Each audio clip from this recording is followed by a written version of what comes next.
Bem-vindos ao canal Intertexto, Língua Portuguesa, Literatura e Redação. Neste vídeo vamos falar sobre a obra A Barca dos Amantes, de Antônio Barreto, que é leitura recomendada no vestibular da UENG, Universidade do Estado de Minas Gerais, e cuja prova já é no próximo domingo, né? Dia 20. Então nós iremos fazer alguns apontamentos práticos e críticos a respeito dessa obra. É um vídeo bastante aguardado no nosso canal, já pedido por muitos seguidores, então eu já peço desculpas pela demora. Como eu já disse, está um momento bastante complicado, de muito trabalho, estudo, terminando a tese do doutorado, mas agora está aqui a resenha sobre A Barca dos Amantes.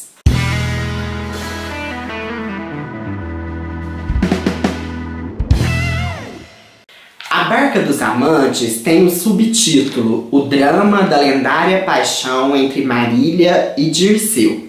Ela é publicada pela editora Lê, de Belo Horizonte, e é dividida em 4 partes. A primeira é intitulada O Homem que Trazia o Mar. A segunda, Livro das Figurações. A terceira, Os Deuses Disfarçados. E a quarta, Mar de Mármore. Ainda acompanha uma introdução intitulada Órfãos do Mar e um comentário sobre a lenda da Barca dos Amantes nas páginas introdutórias, seguida ao final de notas e bibliografia.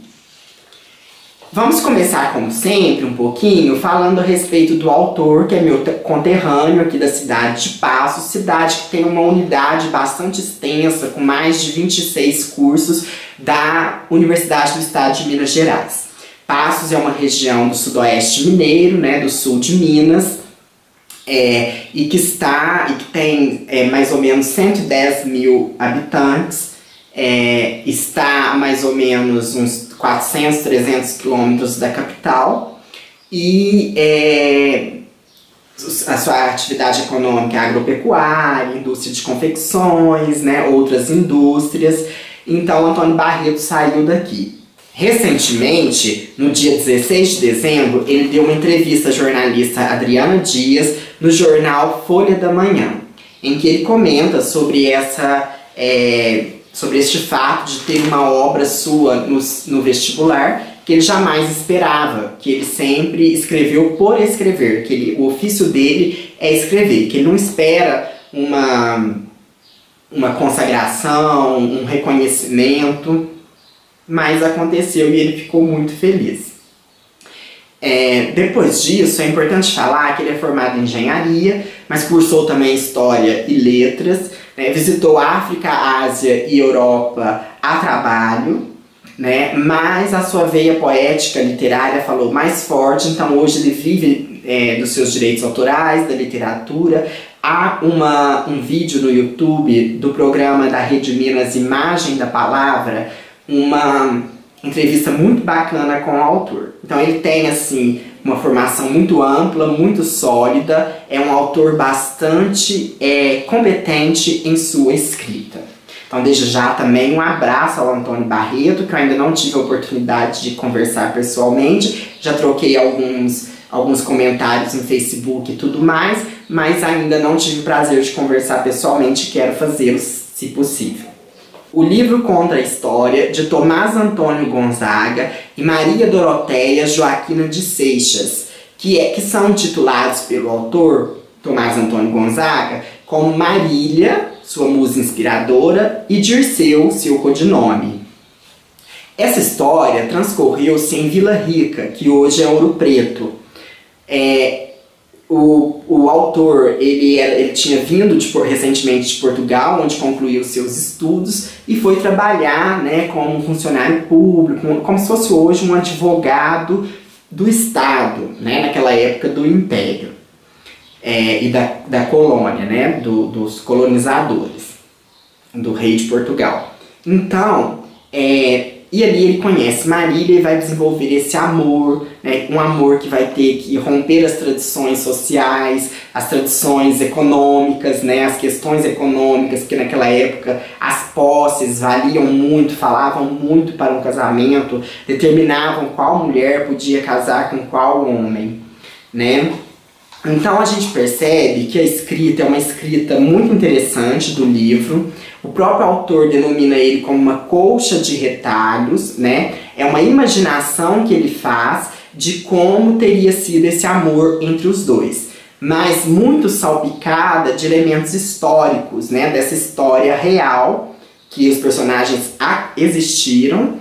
Então, a história da Inconfidência Mineira, trazendo muitos personagens, como até mesmo o próprio Tiradentes, Joaquim José da Silva Xavier.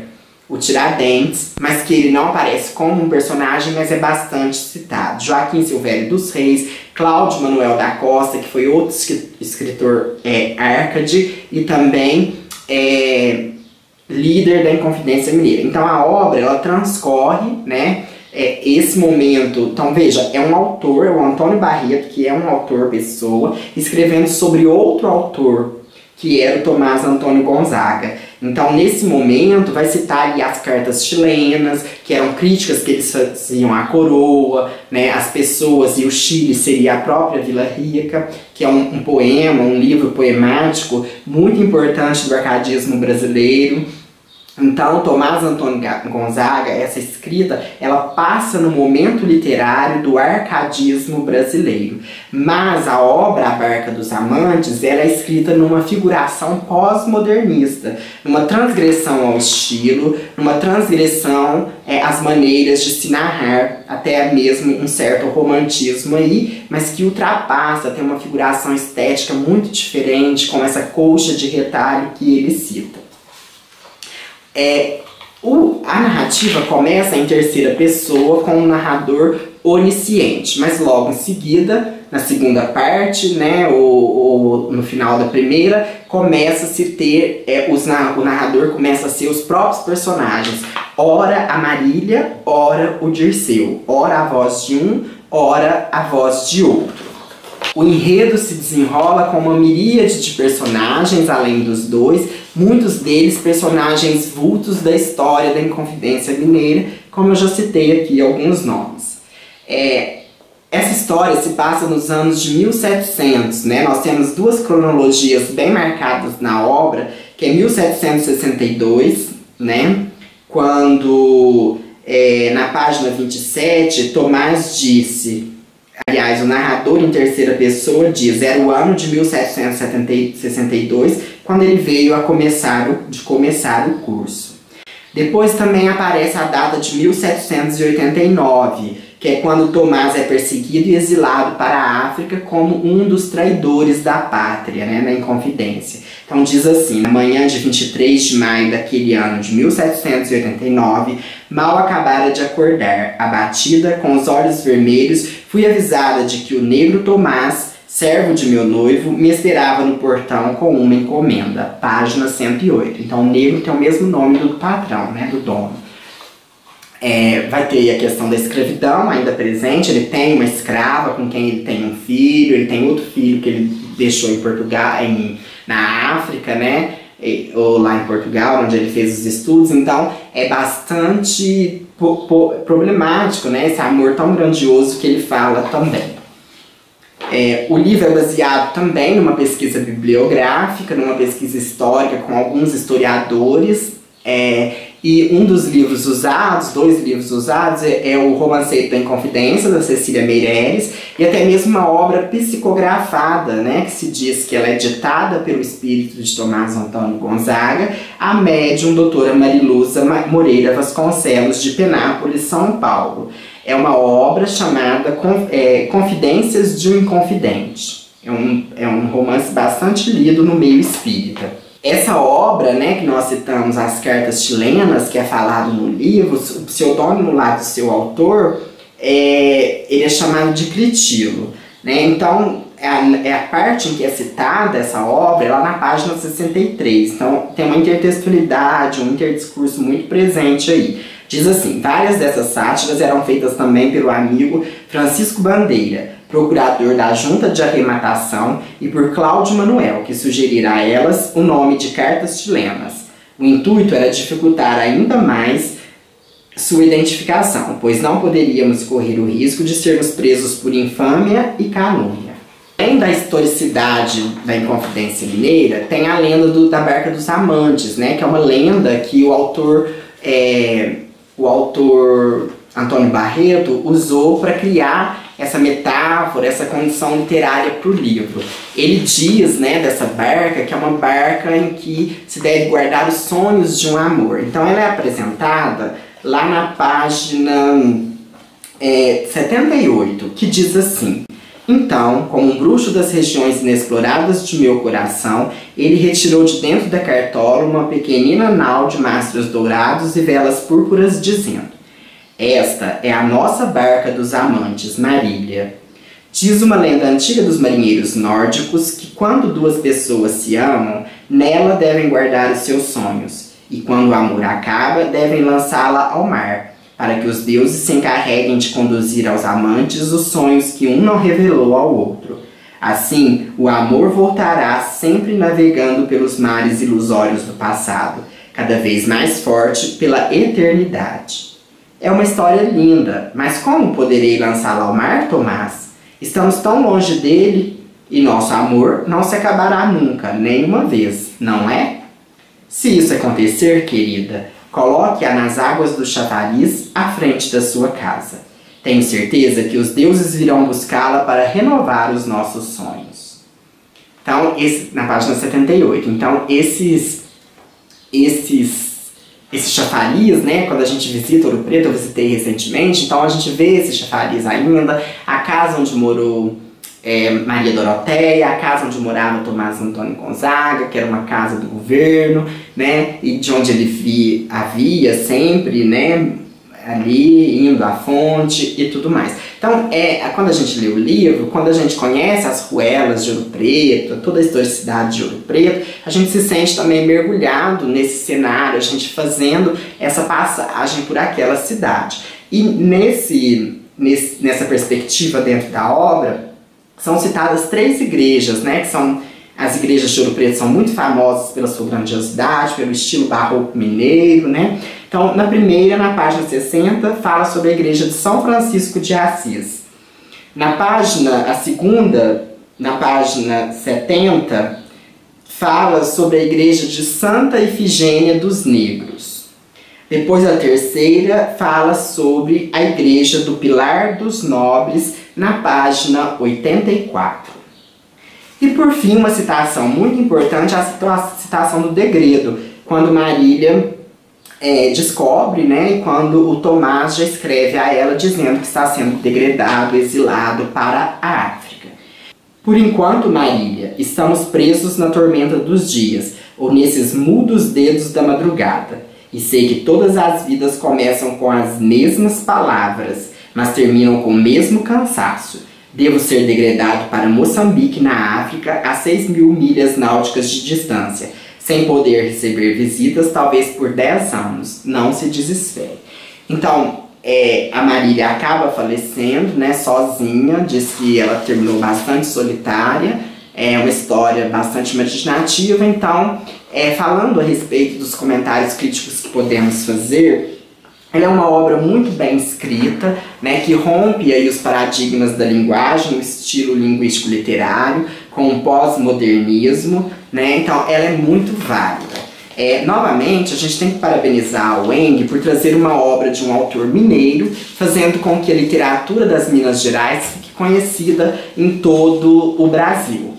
Porém, é uma obra bastante difícil de ser lida, a gente aconselha até um dicionário ao lado, porque há algumas palavras bastante difíceis. Então, é um contato muito grande que se tem com a literatura, né? É um primeiro contato e fazer isso no vestibular é muito bom. Mas, ao mesmo tempo, o nosso medo é de que as pessoas que vão prestar este vestibular tenham grande dificuldade nessa leitura, porque nós sabemos da dificuldade, do déficit literário que existe, né, na sociedade brasileira. Mas o reconhecimento ao autor, o reconhecimento dessa obra, trazer essa literatura e a gente fazer essas discussões sempre em canais, em ambientes, em rodas de leitura, é muito bom. E também fazendo um paralelo com a obra Triste Fim de Policarpo Quaresma, na Triste Fim de Policarpo Quaresma, que já é pré-modernismo, né? E a história se passa lá já no Brasil República, então com o governo de Floriano Peixoto, né? Já é um outro ambiente, mas a gente tem também um cenário muito parecido do nacionalismo, da luta pela pátria, porque os Inconfidentes, né?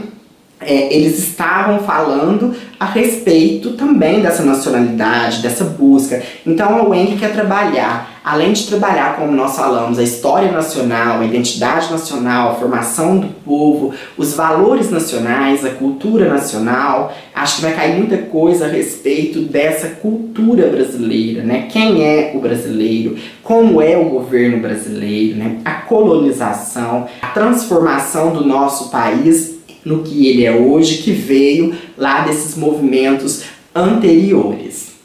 Por fim, é preciso ressaltar, né, que a leitura atenta da obra não substitui, né, o nosso vídeo aqui ou qualquer outro material, ele não substitui a leitura atenta.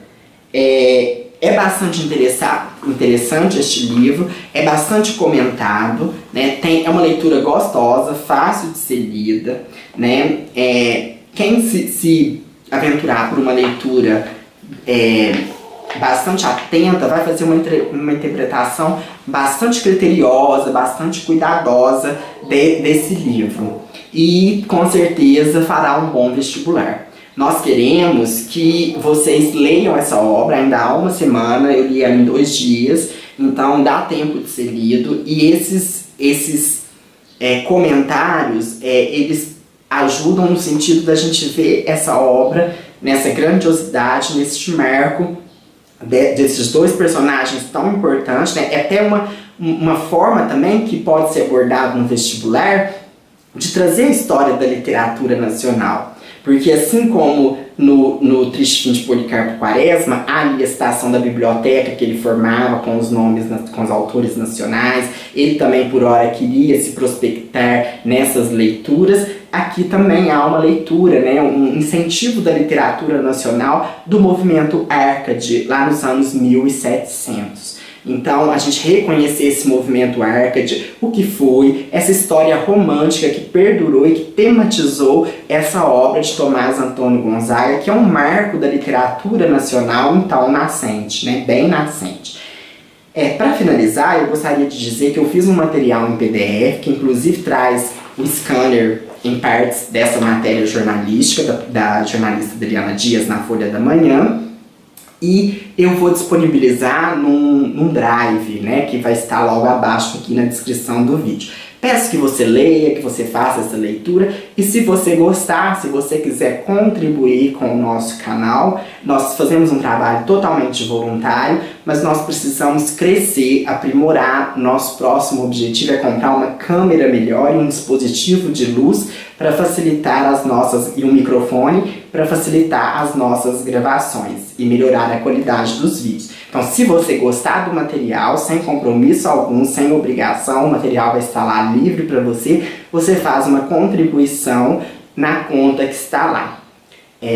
Até o próximo vídeo. Qualquer dúvida, comentário, sugestão, o nosso e-mail é intertextopassos@gmail.com. Bom vestibular da UENG a todos vocês!